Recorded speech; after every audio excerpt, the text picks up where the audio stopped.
Bonjour à toutes et à tous. C'est Baldam pour vous présenter encore une fois un Sabat en sucette, mais cette fois-ci sur une expérience que j'aimerais qu'on tente, bien que franchement elle soit un peu bizarre.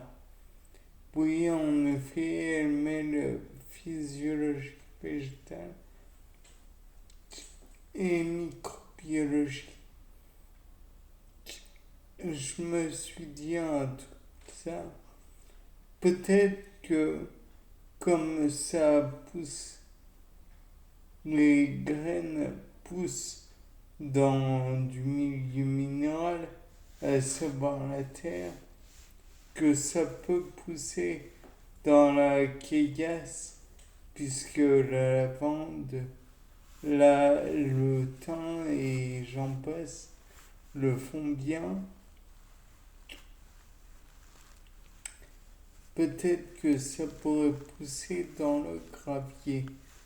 Et donc, dans ce cas, je me suis dit, bah, si ça pousse dans le gravier, peut-être faudrait-il aussi une flore bactérienne particulière, puisque personnellement, ayant eu un lapin nain, gentille petite bête, je me suis rappelé que des fois, il y avait des granulés qui tombaient hors de sa gamelle parce que celui-ci envoyait voler la gamelle un petit peu partout.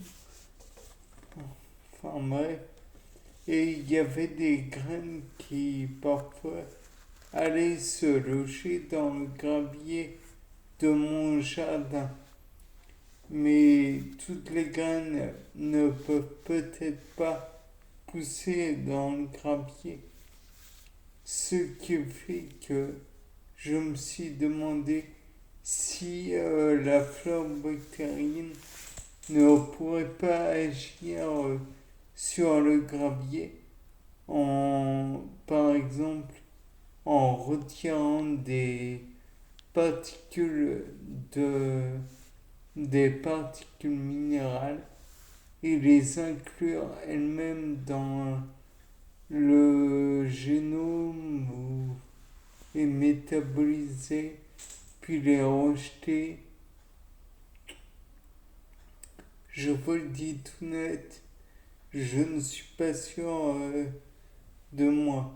Néanmoins, il est possible que cela marche, puisque, après tout, si on apporte comment dire, des bactéries ou d'autres micro-organismes à un milieu, il est possible que ce milieu s'enrichisse. Après tout, il existe beaucoup de preuves de, d'enrichissement d'un milieu grâce à la microfaune.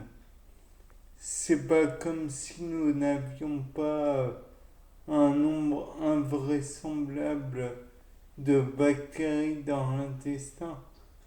Si ces bactéries n'existaient pas, certaines vitamines dont nous avons besoin n'existeraient pas.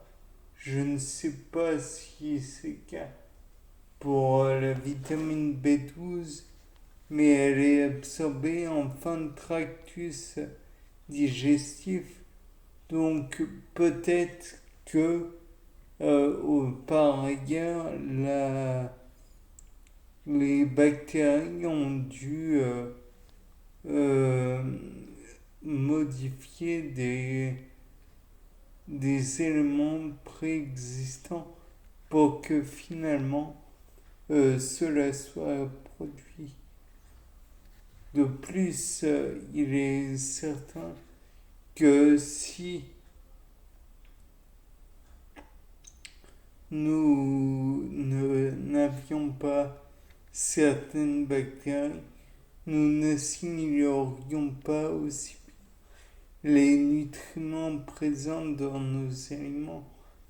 Donc peut-être que des bactéries ajoutées au milieu rendraient ce milieu gravillonnaire à la base tout à fait fertile.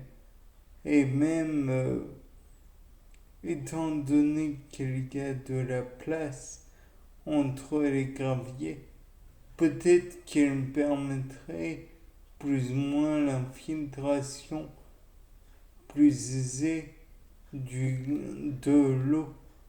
Et à terme, peut-être qu'il pourrait aussi laisser passer d'autres nutriments.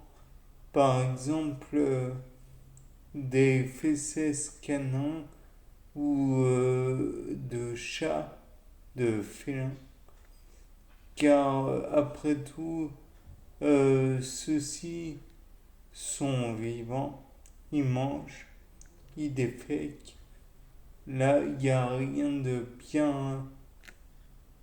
bien étrange comme phénomène.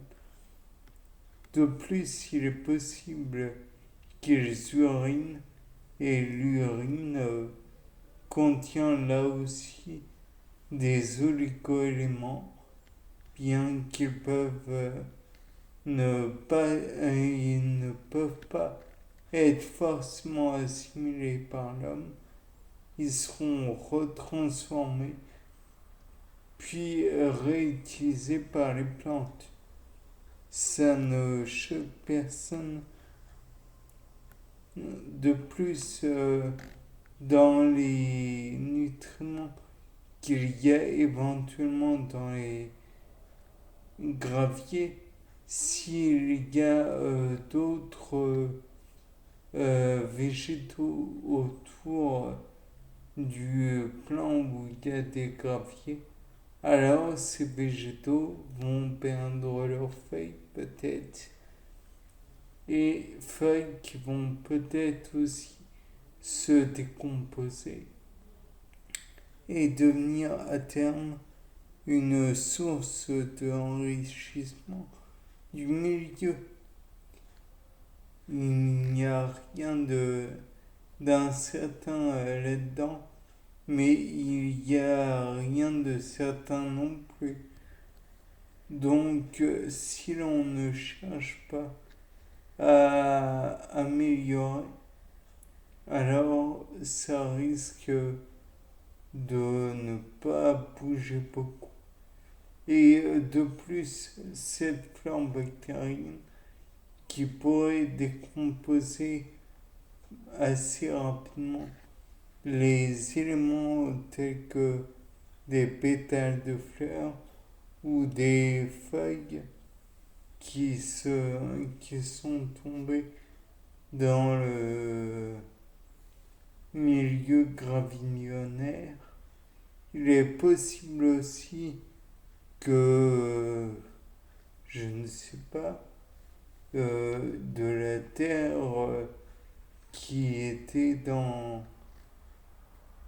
les soupassements de ces gravillons.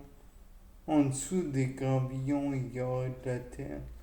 Peut-être que cette terre va être enrichie par les différents éléments décomposés.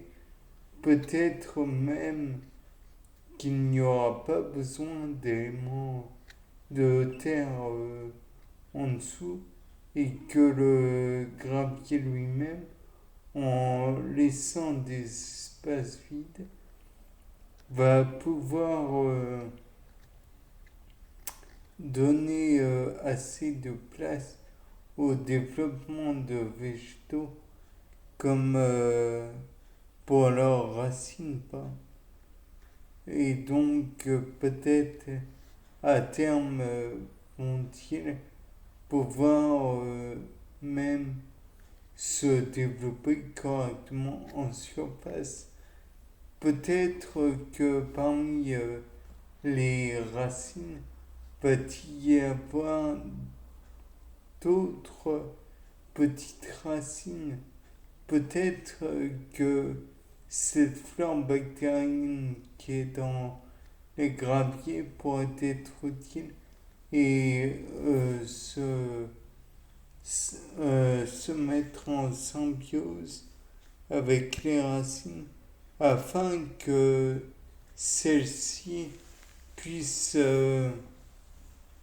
se développer correctement et prennent d'autres minéraux ou d'autres oligo-aliments. Bien, c'était Paul Dame. Au revoir.